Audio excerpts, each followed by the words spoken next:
سن 1999 میں ملک میں اقتدار حاصل کرنے کے بعد وہ متعدد قاتلانہ حملوں سے بچ نکلے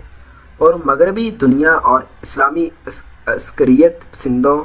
کے درمیان لڑائی میں صف اول میں کھڑے رہے تھے، لیکن سن 2008 کے انتخابات میں انہیں شکست ہوئی اور ان پر غیر قانونی طور پر آئین کو معطل کرنے اور ایمرجنسی نافذ کرنے کا الزام عائد کیا گیا، اور ان کے اقتدار کے عروج کے 20 برس بعد ان کی غیر موجودگی میں عدالت نے انہیں آئین سے بغاوت کے جرم میں سزائے موت سنا دی۔ پرویز مشرف 11 اگست سن 1943 کو دلی کے اردو بولنے والے گھرانے میں پیدا ہوئے۔ 1947 کی تقسیم ہند کے بعد ان کے والدین ہجرت کر کے پاکستان آ گئے۔ فوج میں ایک لمبی ملازمت کے بعد وہ سن 1998 میں اس وقت کے وزیر اعظم نواز شریف کے چیف آف سٹاف مقرر ہوئے اور اگلے ہی سال انہوں نے ملک میں منتخب حکومت کا تختہ الٹ دیا۔ ان کا انتخاب نواز شریف کے لیے جوا ثابت ہوا، کیونکہ انہوں نے پرویز مشرف کو نسبتاً سینئر جنرلز پر فوقیت دیتے ہوئے فوج کی کمان سونپی تھی۔ نواز شریف کی مقبولیت بھی اس وقت زوال پذیر ہو رہی تھی، جس کی وجہ سے ملک میں معاشی بحران، متنازع اصلاحات، کشمیر کا بحران، پاکستان اسی برس کشمیر میں کچھ علاقے پر قبضے کی ایک ناکام کوشش پر شرمندہ تھا اور فوج سارا الزام اپنے سر لینا نہیں چاہتی تھی۔ جو نواز شریف نے جنرل مشرف کو تبدیل کرنا چاہا تو اس وقت کے فوجی سربراہ نے انتہائی ہوشیاری سے اپنی فوجی طاقت کے بل پر اقتدار پر قبضہ کر لیا، لیکن امریکہ پر 11 ستمبر کے حملوں کے بعد امریکی صدر جارج ڈبلیو بش کی دہشت گردی کے خلاف جنگ میں ان کا ساتھ دینے کا مطلب تھا ان تمام جنگوں سے تصادم جو القاعدہ اور طالبان کے حامی تھے، ان سے تعلق کا الزام پاکستانی فوج پر طویل عرصے سے لگ رہا تھا۔ پاکستانی صدر کی حالت کو رسی پر تشبیہ دی جاتی تھی، کیونکہ وہ پاکستان میں شدت پسندوں کے خلاف حملوں کے لیے امریکی دباؤ اور ملک میں امریکہ مخالف اسلامی آوازوں کے توازن بنانے کی کوشش میں لگے رہے۔ افغانستان کا معاملہ بھی اپنی جگہ موجود تھا۔ پرویز مشرف پر نیٹو اور افغان حکومت کی جانب سے مسلسل الزام عائد کیا جاتا رہا کہ وہ القاعدہ اور طالبان کے ہمدرد جنگجوؤں کی فاٹا کے راستے افغانستان میں نقل و حمل کو روکنے کی ناکافی کوشش نہیں کر رہے۔ ان کے ریکارڈ کے بارے میں کئی سوالات پھر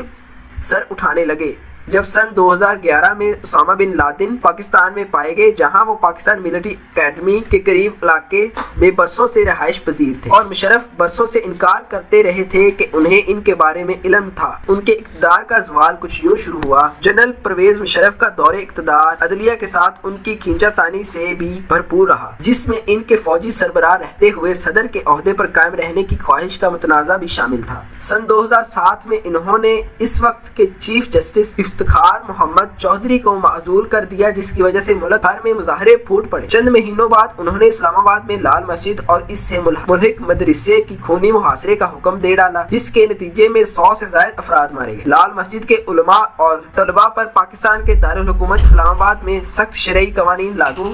کرنے کے لیے جارحانہ مہم چلانے کا الزام۔ اس واقعے کے رد عمل میں پاکستانی طالبان کی تخلیق ہوئی اور مسلح اور بم حملوں کا ایک سلسلہ شروع ہو گیا،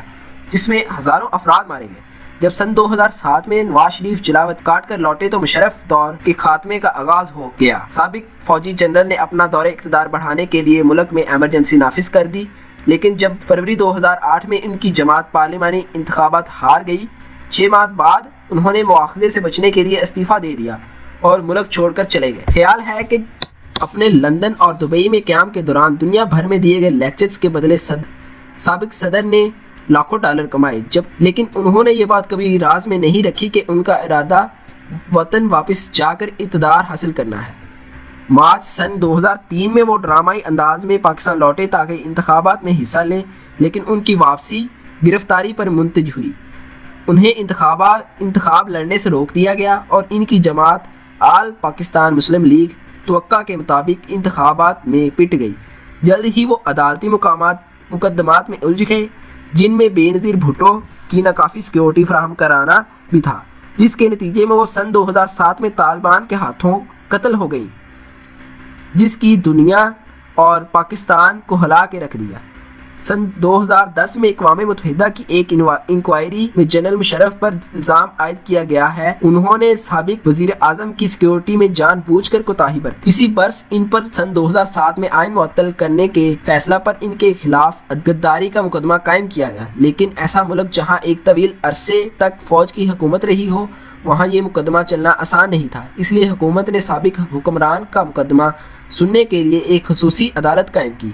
اس مقدمے کو 5 برس لگے اور بالآخر 3 رکنی عدالت کے ججوں نے ایک حیران کن فیصلہ سنایا کہ مشرف غداری کے مجرم ہیں، انہیں سزائے موت سنا دی گئی۔ اس کا در حقیقت مطلب کیا ہے یہ دیکھنا ابھی باقی ہے۔ سن 2016 میں طبی بنیادوں پر سفری پابندیاں ہٹنے کے بعد پرویز مشرف ملک سے باہر چلے گئے اور تب سے وہ دبئی میں مقیم ہیں۔